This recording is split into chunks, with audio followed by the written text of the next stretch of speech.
Hello, everybody. Welcome to the Addiction 911 show. My name is Christina Rowe, and I'm the publisher of Addiction 911 magazine. And I'm here today with Nathan Driskell. Nathan is a therapist in the Houston, Cypress area, and he specializes in the treatment of autism, Asperger's, and internet addiction. Nathan treats autism by working with the family to join into their child's world, thereby building trust and teaching appropriate coping skills. Nathan is a recovering internet addiction addict, and he works with families to treat internet addiction, gambling addiction, and social media addiction, which is really fascinating. I'm going to see if Debbie can jump in right now. I'm going to let her in here. So it's really wonderful to have you and to speak on this subject, Nathan, because this is something a lot of people don't talk about. And I want to start by asking you, what is internet addiction exactly? Basically, internet addiction is when you use the internet as a medium to supply a need. And usually this need, it can be belonging, it can be social interactions, it can be power, control, self-esteem. And the internet itself is the medium for it. And because the internet's so easily accessible, it's mostly cheap, you can find this need pretty much easily. And it becomes so absorbing and addictive that sometimes people can spend 12, 16 hours a day engaged in it instead of living their real life. Wow, that is real. I think even that much of their day can be just on the internet. That's amazing. Mm-hmm. What experiences do you have with internet addiction as a recovering addict yourself? Well, basically, I was addicted to an online game for about 6 years. This game... Okay. I'll wait a second for you to join there. Can you hear?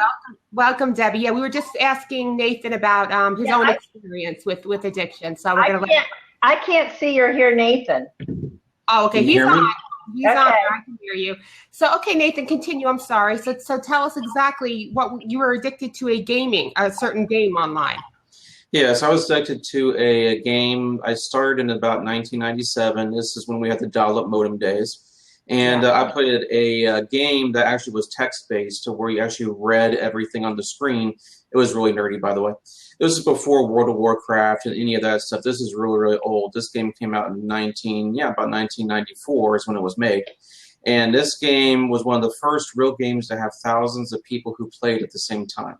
It was a revolutionary type of game. In this game, you could do anything you wanted. It was a fantasy game, so you'd kill creatures, you'd gain levels, you would basically get more and more powerful, and you could do this with friends, you could do this by yourself. And in this game, I had hundreds of friends. I was one of the most powerful people in it, and I was extremely, extremely addicted, because in this game, I mattered. This game was so real world like. You could get married in it, you could have relationships in it, you could do anything like that in it. This is 1997. Wow. So this is a long time ago. And this game was so important to me that I would go to school and I'd make A's and B's because I'm pretty smart, but my mind was never in school, it was in the game. If I was at school, if I was taking a test, if I was in class, I would be thinking about the game. I'd be thinking about what I'm going to do to be more powerful, what I'm going to do to get better, get stronger, because I wanted to be the best. Because in my real life, I didn't matter much. But in the game, I was powerful, I was important, and I loved it. And it's almost to the point that it was my real life. And my body, my real life self, it just existed to supply my needs for the game. So it was a form of escapism. So you were escaping into this game that was like an alternative reality for you, which is probably... It was the primary reality for me. Wow. Mm-hmm. Wow. Oh my gosh. Wow. That is like, and we have so much of this going on with, like you said, World of Warcraft. I have a son who loves World of Warcraft. He's like on a top level, he has little men that he sells on eBay or something. I don't know what he does with it, but yeah, this is like a thing that, people are really getting addicted to these games that are out there, like even the Xbox and all of that type of stuff, whether it's, online or on the Xbox, and they're meeting with people like in communities. And I guess because the technology now is so advanced. So how did you overcome this? Like this was back in 1997. How many years did this last for you? 6.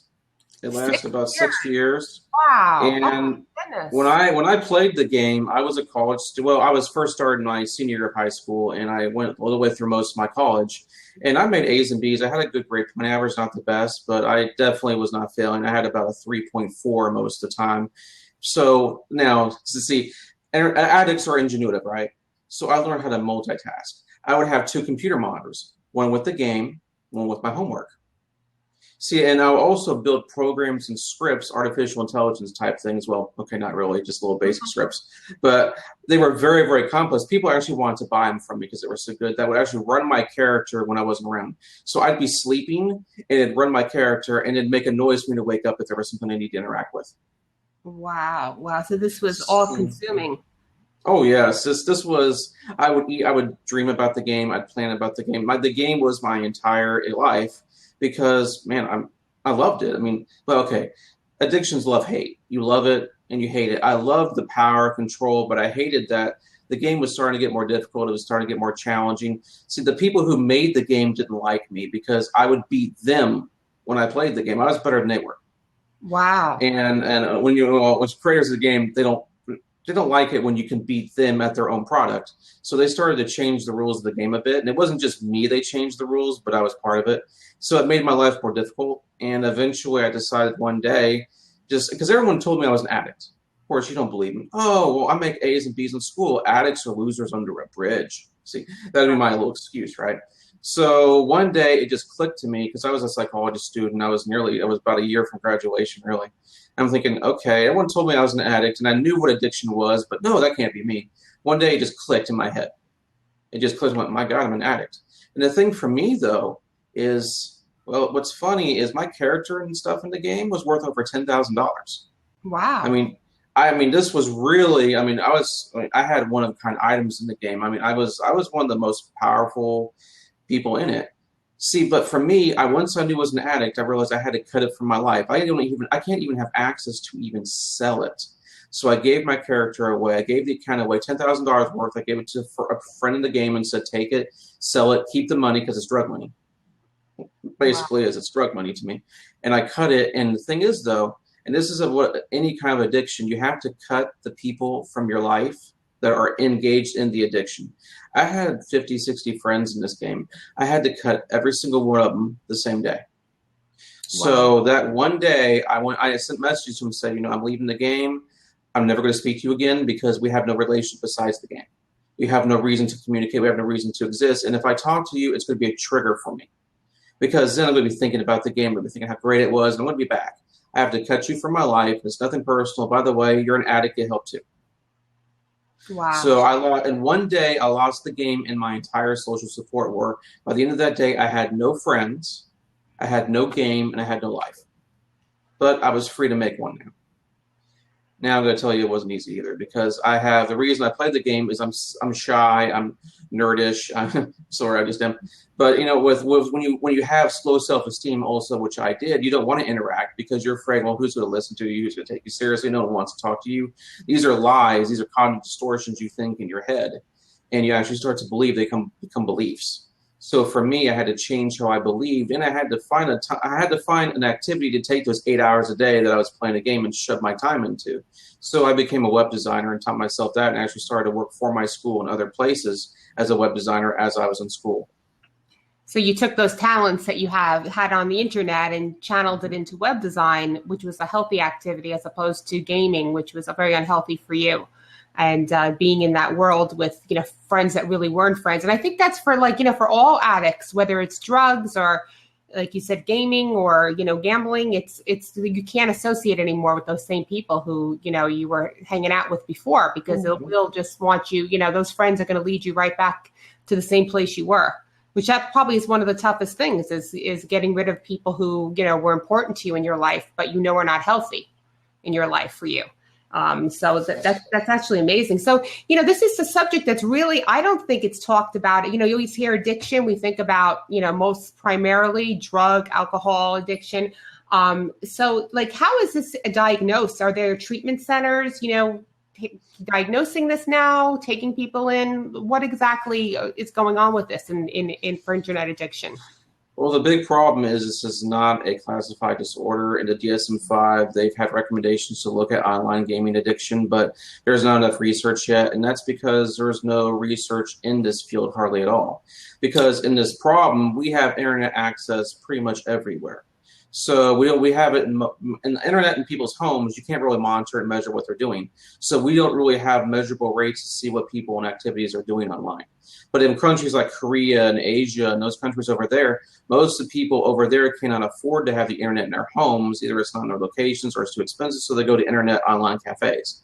And they see people in these cafes spend 10, 20, 30 hours, sometimes 40 hours in a row. And they can see this, and they can see that, well, this is a much bigger problem. Where here, you can't really see that. And because also, and this is just my personal professional opinion, our DSM diagnosis system is designed on diagnoses that kind of can make money based on drug use, basically prescription. So basically, if there's a pill for it, we can prescribe. But internet addiction, there's no pill to make you stop playing, well, League of Legends or Minecraft. So there's no really incentive for anyone to do research because they're not going to really make any money off of treating this condition.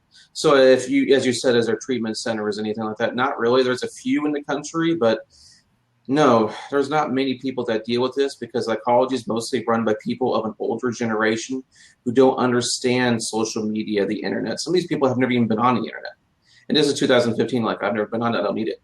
Well, then again, for someone who was born into the internet, it's like an appendage. They can't imagine life without it. So the older generations can't imagine it to see how much of a problem it really is. Wow, that's fascinating. So it's not really recognized right now. So there's a lot of, I mean, I've heard stories of people actually dying, like you mentioned, other countries. There have been gamers who actually died from spending 30 hours on a game.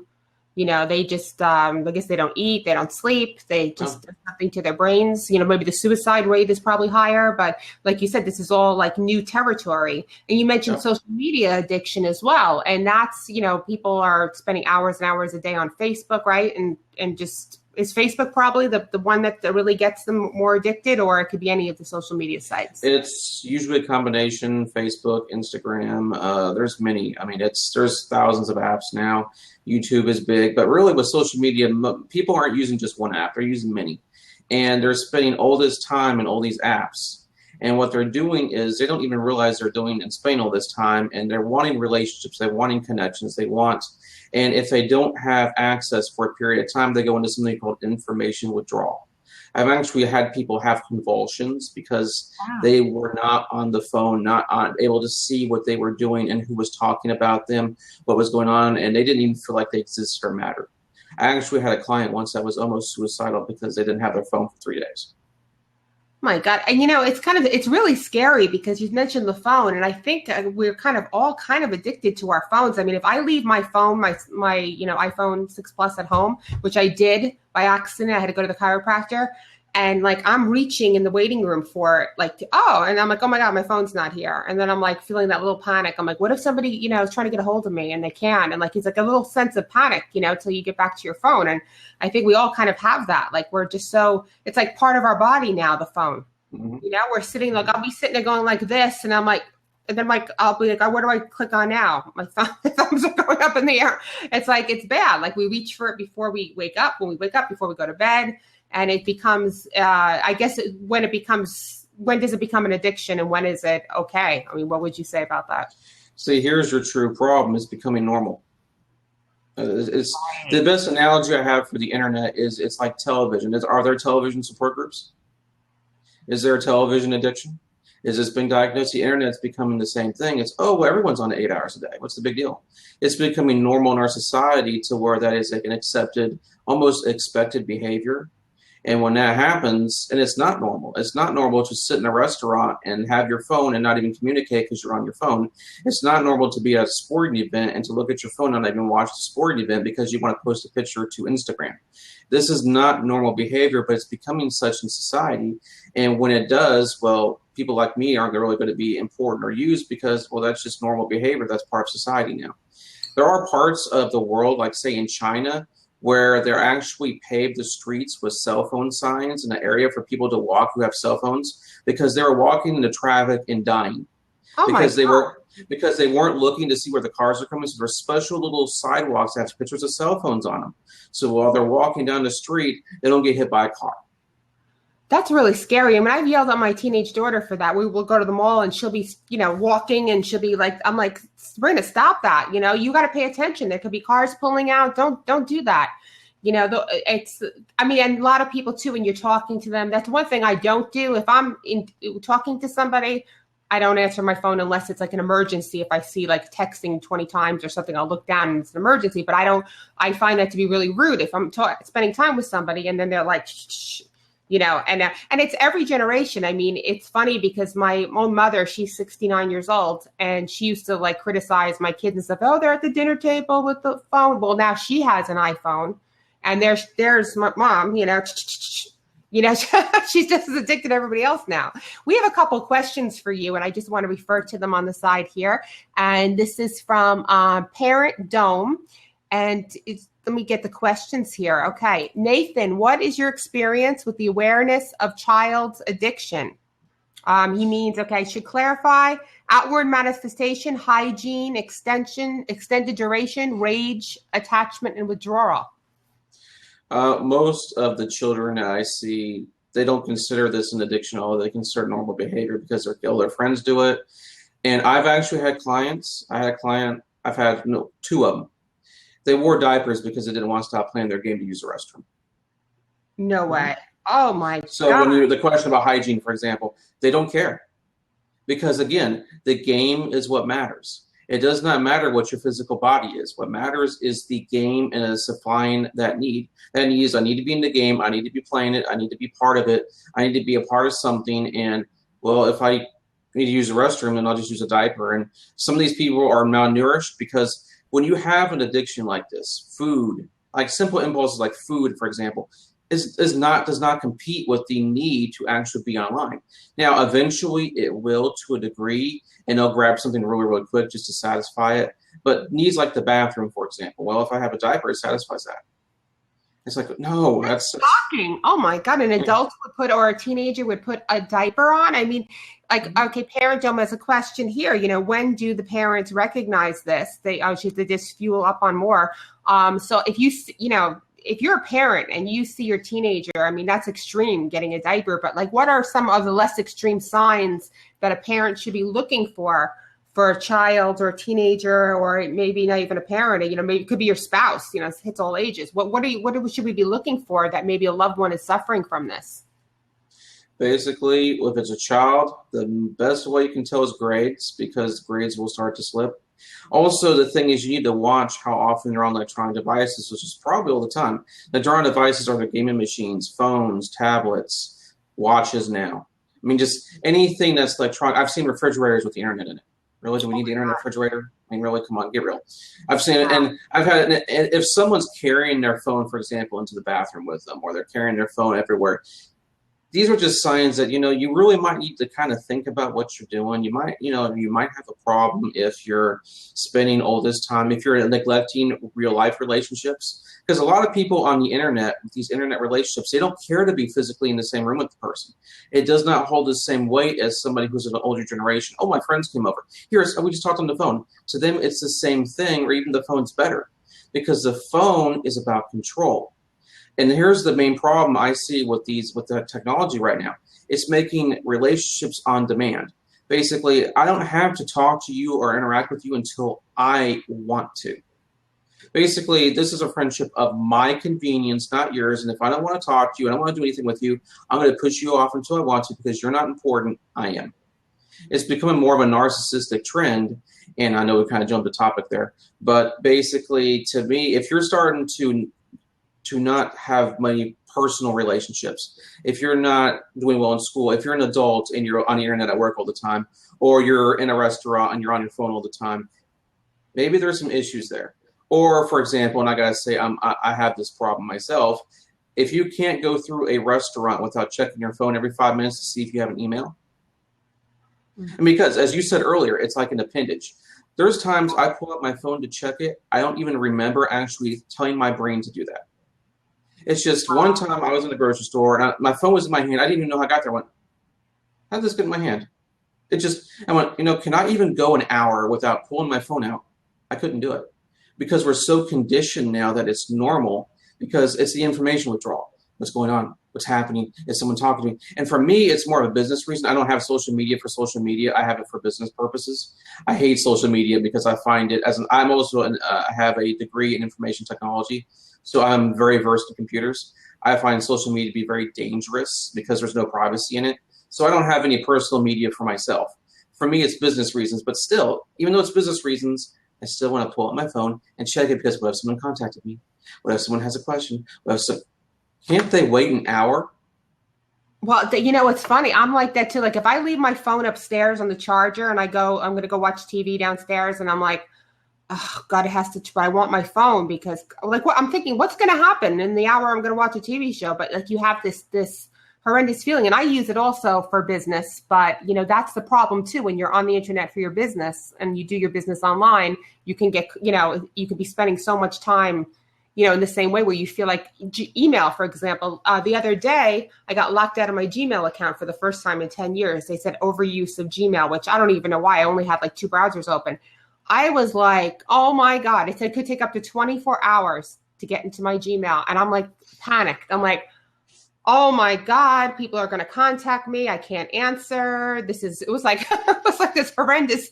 Thank God it was like 2 or 3 hours I got back on, but I'm like it's scary. This is really scary stuff, how we're all affected so deeply by this. I guess it's a level of addiction, when it gets so severe, like you said, if you're putting diapers on and you're gaming or you're not living your life, and there's not the help. I'm sure insurance companies are not even covering this. Like you said, it's not recognized. So you have to pay out of pocket probably. Well, there's a trick.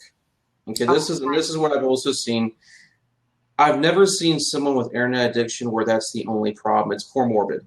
There are always other problems. Either there's a depression disorder, an anxiety disorder, or like a lot of my autistic clients, they're almost always internet addicts because it's easier to communicate for an autistic person on the internet than in real life because you don't have all that. You don't have all the communication barriers if you can just type. But there's always something else. I've never just had internet addiction. And there is a way you can diagnose it. It's called impulse control disorder. And it used to be not otherwise specified, but DSM-5 you can't use. I just put impulse control disorder now. And that does work. I've had actually insurance companies reimburse for that. I don't actually take insurance, but I give them receipts and I've seen them reimburse for it. But there's usually something else that they can get reimbursed for. The problem is one day I'm going to find one that just has that, and then they're not going to be able to get reimbursed maybe. But there's always something else behind it, which isn't a good thing because to treat it, you got to treat all the conditions at once. If you ignore one, it's going to stay in the background and influence the others. So there's always something else in the background that I found that's contributing to it. And the internet addiction itself is the Band-Aid. It is the coping skill that's used negatively because there's another issue going on. So it's similar, it's like somebody with mental illness is going to become a drug addict, dual diagnosis because they're self-medicating, for example. And you bring up a good point with autism. My son has ADD. And he's the one who's a whiz at the video games. I mean, he was like for Guitar Hero, he was like number one point. He does all that, the gaming. But yet when he was in high school, he was a disaster. He couldn't remember one thing to another for going to one class to another. But he can hyper focus. He used to hyper focus on those games. Mm-hmm. And so I heard that a lot of ADD children as well are very attracted to video games. That's true? Yeah, very much. Because when you have ADHD, you need something extremely stimulating to keep your focus on it. And you want that. It can almost be a physically painful thing if you don't have that kind of hyper-focus. So when they find something that gets them that kind of focus, they just dive into it because it satisfies that I need that. Because other things don't hold enough interest for them, so they go from one thing to one thing to one thing to one thing to one thing to one thing. And it's not that they don't want to. Well, sometimes they don't want to because they might find it boring. But the video game, it's not, and it's like giving someone who's starving something to eat. That's fascinating. Wow, and that's my son's now 21. He has got a great job. He does auto mechanics, and he excels at that because he is.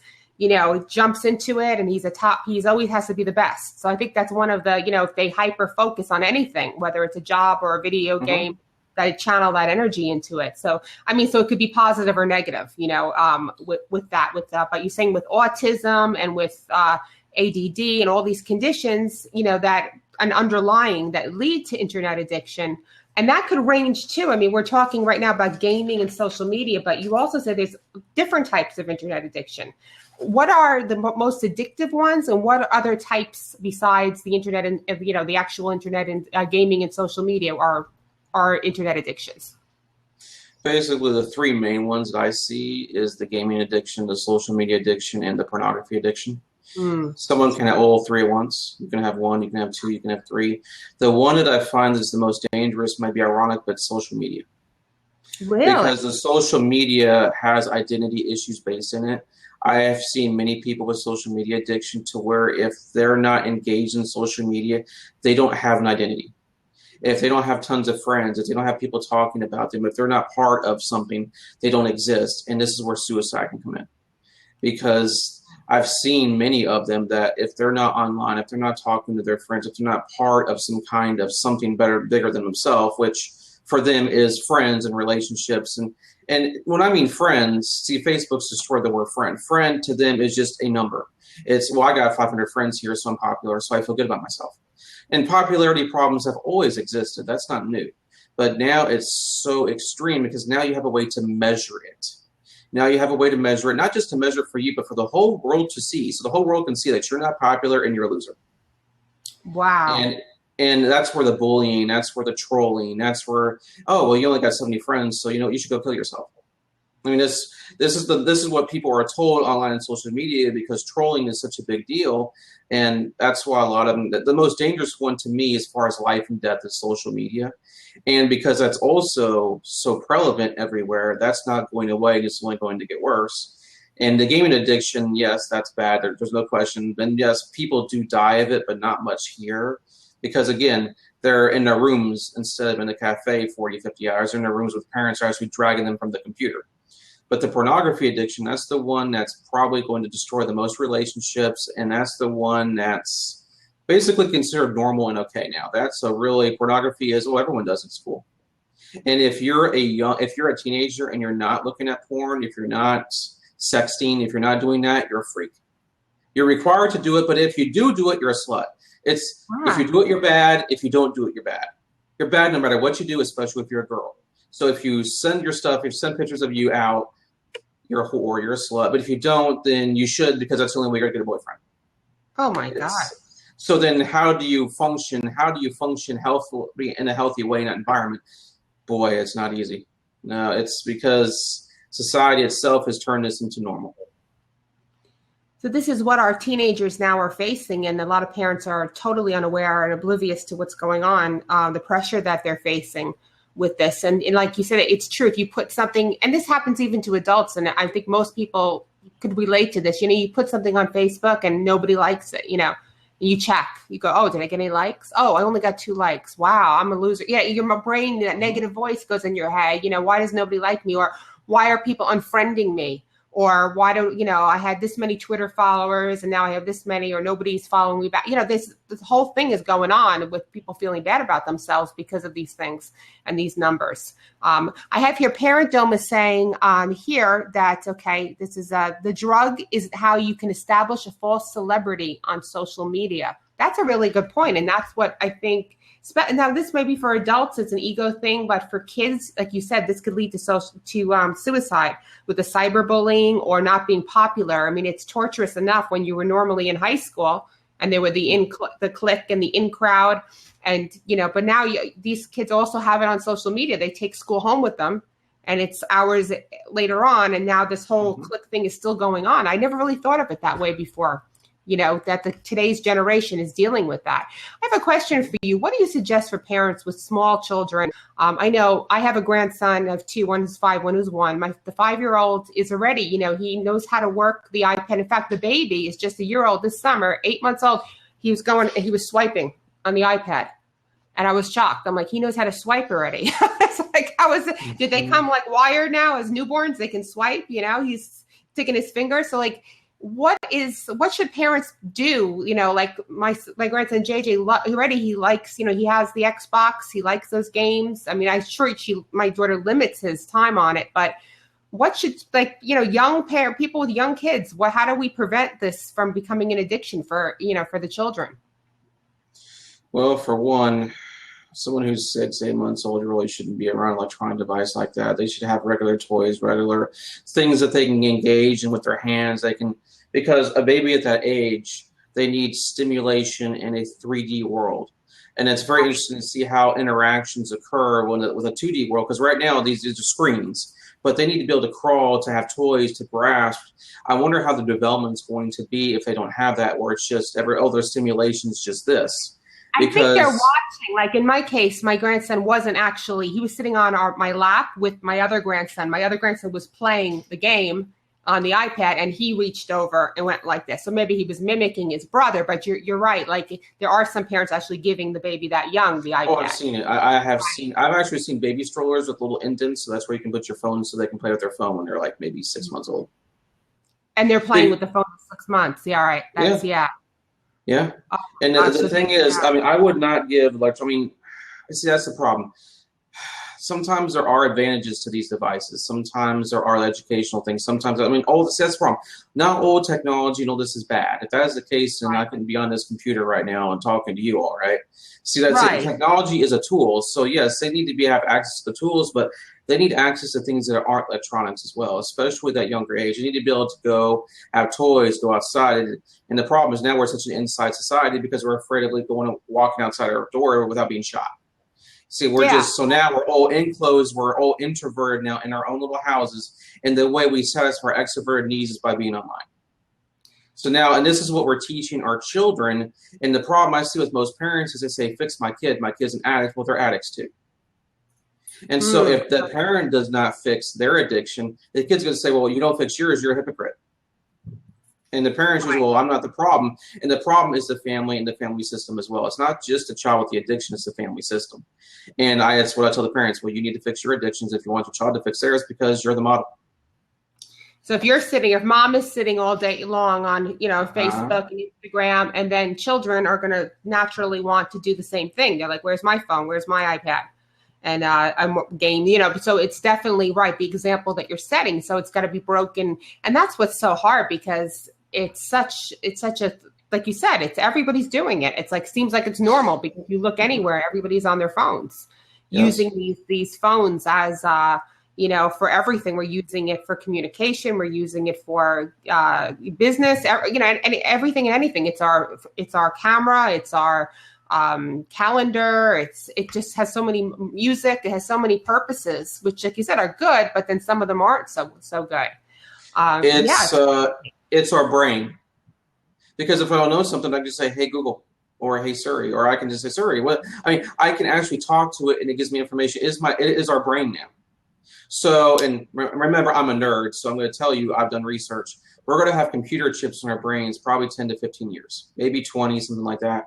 That's actually going to connect us to the internet in real time. And we may actually be able to manipulate electronic components with that. So what happens then? We're going to willingly put chips in our brains, like with surgery? Oh my God. Eventually, yeah. There are some now. I mean, they've actually been able to put computer chips in brains where people could control a prosthetic device. Oh, all right. Which is awesome, right? Right. That's awesome. That's great. Yeah. But my only question, nerd here, what happens if it's hacked? That is so scary. That is so, and this is really crazy stuff, because I guess, people who, if you believe in like end times or any of that type of stuff, about the chip, the numbers or whatever. Once everybody gets that, that's it, and I've heard of that even with, people who have, you read these conspiracy things that, when they give you that it's all over. And like the chip that locates you, that goes under the skin. But now in the brain, you're right. Somebody could hack in and make you do things that you would never do. But it's something like people, like you said, would willingly sign up for, especially if it was a medical condition or, and then that's how they would lure you in, is to give you that chip. And this way you think it's so great, you could do all these things, but it could be used against you as well. And you're saying 10 to 15 years, you think this technology will be available? Possibly. The way our technology is increasing, once we start having quantum computing, which they're already working on, which our computers are minuscule in comparison. And the problem really, and the reason I mention this, is the more immersive technology gets, the more addictive it's going to be. So once you start having technology that interacts with more of your senses, the addiction rates are going to skyrocket. Because anything that's more sensory based is going to be more lasting, more memorable, and more important. Unbelievable. I have a couple more questions here that I want to get to here. We've got Parent Dome says, should a parent hand a child a gun without training, supervision, or oversight? Okay, so it basically, I guess what you're saying is that, it's the same thing as handing a child a gun if you're giving them the smartphone. And then we've got here, okay, Panda Rush. I want to see what your question is. Okay, I bet those parents think it's cute and the baby is swiping, not good parenting. That's an opinion there. And they do think it's cute, yes. I mean, I've seen Facebook accounts for babies.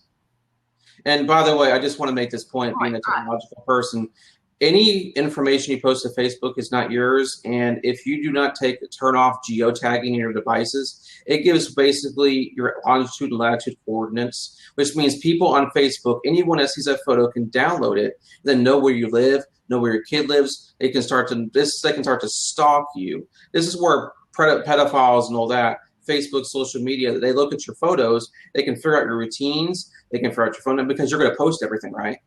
And they can come kidnap, kill you, all these kind of things, because parents are oblivious to the fact that you shouldn't be posting pictures of your kids on Facebook, especially if you got geotagging on, because for one, Facebook itself can use these images for their own profit, and they sell this to anyone who wants to buy it. I could buy the photos if I wanted to. Anyone could buy photos anyone could buy information if they wanted to, because this is how Facebook and almost all social media makes their money. So if you put this stuff on social media, these companies are selling it to who knows who. And who knows? I mean, that's... Now, I did research because I wanted to maybe start sending some advertisements on an email. And I found a list where I could buy people's addresses. I can buy people's likes. I could buy people do like shoes. Well, here's the people with these addresses who like shoes. I found this info, and I did a search, and it took me 3 minutes. So when you post this stuff online, anyone can see it, and they do. And that's why if you got a kid, your kid shouldn't be on Facebook. You got a little bit. Your children really should not really be on social media at all unless you are in control of it, which means you have the accounts, you see who they talk to, and there's also such a thing as they don't have to have one. They don't. It's not breathing. It's not a requirement to life. But then again, you need to educate the child as well on this. You mentioned something about the geotags and disabling them. How does a parent, do that to protect so they could still just post to family and friends without having to worry about that? What would you do on Facebook to disable that? Where would the settings be? You wouldn't disable that. You would disable that when you take the picture. You would go, you could either disable your GPS settings in your devices, or you can, most electronic devices now that take pictures, you can actually disable geotagging, which I recommend anyone do at any time. Just because who needs longitude and latitude coordinates of where you're at taking a picture? Because the more information out there is the more dangerous things are. But I mean, really, absolutely crazy, Nathan. I can't even. I never even have thought of that. As you take the picture, so that would be if you're taking a picture on your smartphone, you go into the settings before you take the picture, and because that's ingrained in the picture. So anytime it gets shared, those coordinates are still. I never knew that. I'm going to tell my daughter that immediately to not take pictures with it, because if I share the picture, then I'm giving the location of my grandsons, which is, oh my God, in your setting. Any picture that you took at home that you haven't done this with, now people know where you live. Oh my God. And it's not hard to figure it out. I mean, I could figure it out in 30 seconds. And I'm not the master hacker that some people are. I mean, you don't have to be a hacker. You don't have to be anything like that. You don't. It's very simple, very easy, and parents don't know because parents don't want to know. They think, oh, Facebook is safe, it's easy. All these things all these social media apps are all safe and easy. They're not. I'm gonna have Ryan in. Hi, Ryan. How are you? I was sitting over in your chat roll, and I didn't want to jump in, but I appreciate you opening me up for comments. Do you mind if I address Nathan for a moment? Sure. Go ahead. You two, go ahead. Thank you so much, Nathan. I applaud you for what you're doing. This is a huge issue, and you're drawing awareness to a very critical topic which parents are not fully aware of. This happens to be my business mission, in all aspects of internet connected life.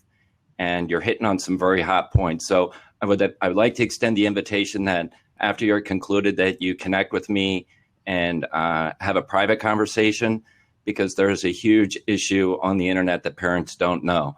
I posted on the side roll. I have a couple of my followers in this room as well, that on Periscope, I was doing a broadcast, and my mission is to increase awareness, provide oversight, and establish for controls in relationship with the kids being on the internet. And a sexual predator came into my Periscope. Then he got off of Periscope and started hitting me on my direct messaging saying, don't worry about what you're doing. I'm going to get the kids anyway. The kids aren't safe. There's nothing you can do.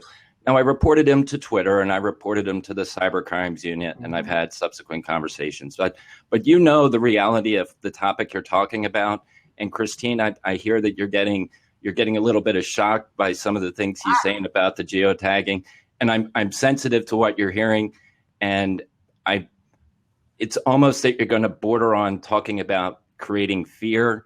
And that's my challenge, that this is a very sensitive topic for parents to hear. And I applaud you for what you're doing. I don't want to hijack the blab, but I just want to interject. I want to affirm what you're doing. Get your message out loud, wide, deep, because the cyber predator crime, the instant famousness, nobody's reading terms of services. What is happening on the social media is atrocious. And parents are putting a gun in their kids' hands and not looking at it. And I'm emotional right now because my inbox fills up with trauma every single day. And I have to find people like Nathan that are trying to put the toothpaste back in the tube of all this horror.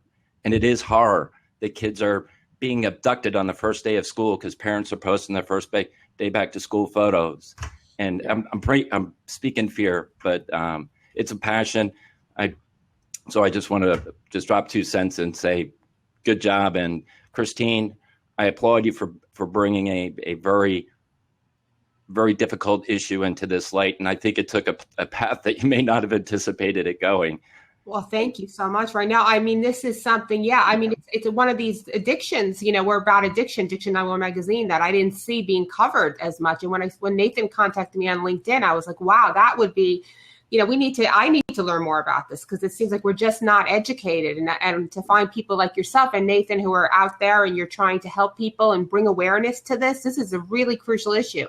That's why I'm really happy that we're going to get the word out, and I'm going to have the video of this. This is going to be in Addiction 911 magazine in the next issue, the fall winter issue. Fantastic. It'll be on iTunes. It'll be on the app. So this interview will live on and hopefully continue to educate people, who are going to be listening to it in the future as well. And I'd extend you an opportunity to follow me and have a conversation with myself as to the kind of roles that I'm doing in support of Nathan with a non-clinical view. It's a very technical view. I'm a technologist myself, and I don't know if you can see the chat roll, Nathan, but in the population that you're serving, the ADHD and the autism, the high functioning spectrum of autism, I mean, that is a community which is heavy into this video game addiction experience, and it's an isolation, and the parents don't necessarily see what is happening until it's a little too late. Wow. Well, I appreciate your comments, and I'll definitely talk to you afterward, because we need more people that can understand this. And the thing is, you don't have to be clinical to help in this. You just be a person that matters, because, I mean, just care. I mean, the point is just to care and to educate those around you. That makes the world better, because most people aren't. Most people have no clue. And that's one of my jobs, really, is to get the word out. I've went to maybe 20 to 25 different places around Houston. I've actually been to the FBI 3 times. I've been to many areas. And I'm writing 2 books. One book is about social media, basically how to protect yourself on social media. Another book is how internet addiction itself is, and actually the mindsets of it, kind of how, because parents have no clue. I want them to really get into, this is why your child's addicted. This is how they see things. That way they know, okay, wow, that's why they're addicted. Wow. And instead of just saying, oh, they're broken or there's a problem, you need to understand the reasons for it and to get into kind of their world with it. So I'm working to kind of bring insight and awareness to this, because there's not much. In the Houston area, there might be 4 or 5 people with 6 million population that really deals with this at all. And I don't really know many of them myself. So Christine and Nathan, just the other day on CNN, Anderson Cooper did an incredible special on being 13. And it was all about what 13-year-olds' internet experience is like and how they are consumed in social media and applications and such. And CNN conducted a survey to see what percentage of parents thought their kids were safe on the internet. Now, this is not my documentation. This is in my research. I've got 80 downloads of research supporting the topics that Nathan's talking about. And that the data said that 94% of parents think their kids are safe on the internet. And they say, not my kid.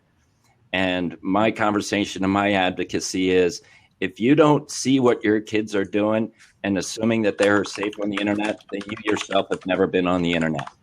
That if you have participated in any social media platform, you have seen depraved behavior. And I'll just draw 3 simple examples. If you're on social media and you participate on sports, it's very vitriolic with men. If it's about politics, it's very vitriolic based upon whichever party. And the biggest one, if you've got any religious differences, it is the most vile.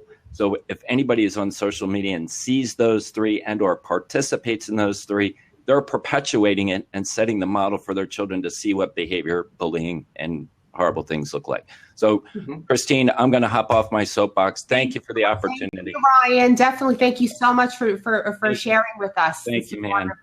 Thank you. I lift you up. Thank you so much. So, Nathan, wow, this has just been incredible. I know we're almost to 15 minutes now, and I wanted to just wrap this up with you telling us, first of all, how can people get in touch with you? Because that's most important here. People who are listening to this, who have somebody in their lives who's suffering, and you don't find people like you, that are able to help. So, how can we get in touch with you? Very simple. I got a website, nathandriskell.com.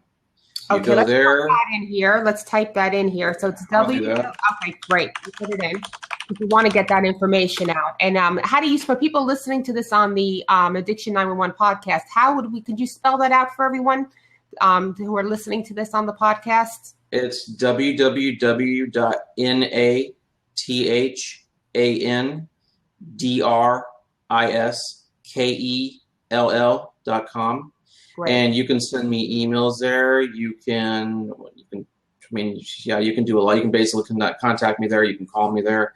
We can talk. Even if you're not in the Houston area, if you are in the Houston area, and if you know somebody, well, I provide therapeutic services, so I can help in that.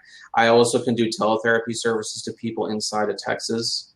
I would prefer to meet the person at least once, but I can do that. But for other people who are not near me, I can still come in. If you got a question, ask me. If you want, I can even try to find somebody in your area that might work and specialize with internet addiction.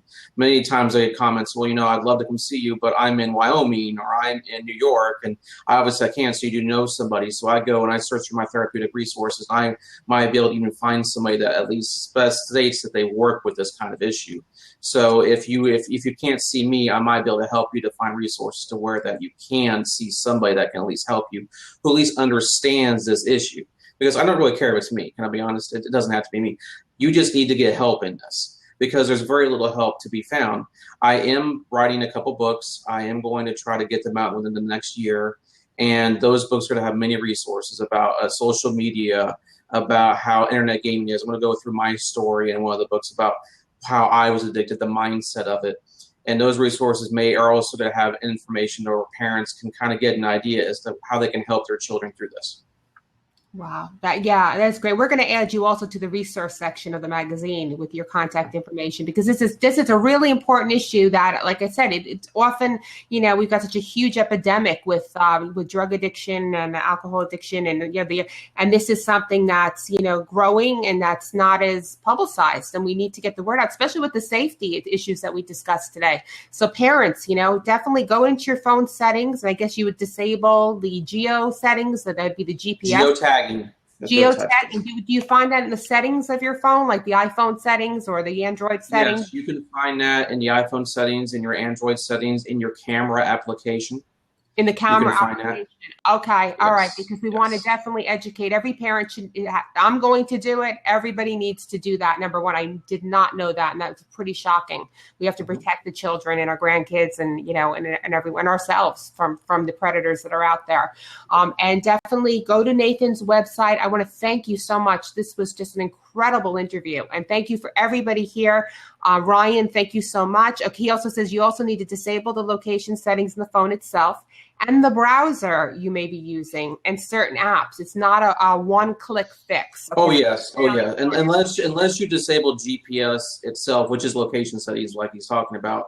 If not, then yes, it can track in your browser, it can track in other apps. For every single app you use, you need to disable that location. And now you can do that in certain operating systems and some you can't. I mean, it's the problem is there's so many different versions of so many different operating systems. It's hard to find a detailed guide that just says for once and one for all. But yes, if you have, here's the deal. If you are a parent, you need to go through your child's phone and all their apps, and you need to go through it and you need to hardwire it. You need to go through it. You need to lock it down. Go for it and disable app by app by app. Because if you don't, there's stuff's going to be out there wherever anyone to see, and you need to know what these apps are. Parents need to be educated on what these apps are and what they do. Let's say Snapchat. No child should be having Snapchat. Snapchat's so you can take naked pictures of yourself. So why would you want your child to have that? You disable it, you delete it. That's why your child's phone is not your child's phone. It's your phone. It is your phone that you're giving to them. It is your responsibility. And if you think the manufacturers care, they want money. They don't care about your safety. They don't care about you. They don't care what happens to you. They want your money. It is your job. Be the parent. Okay, very good. And I'm just going to read here. Okay, so Facebook can re-enable on certain phones, right? Snapchat, Kick Vault apps, get them off today. Please put a Post-it note on your laptop camera. So yes, also for Ryan, if you want to email me your information, we'll also add you as well as a resource. I know you have a organization, and anybody needs to get in contact with me, just email me at christinarowe.com, or you can send me on Twitter to get in touch with me as well. And definitely go visit Nathan at nathandriskell.com for all his resources. And I want to thank everybody today. This is very informative. Thank you so much, Nathan. This has been fantastic. This is going to help a lot of people, and anybody suffering, or knows someone suffering, contact Nathan immediately. He's here to help us, and with this growing addiction. So thank you so much, everyone. Thank you for joining us today. Take care. Have a great day.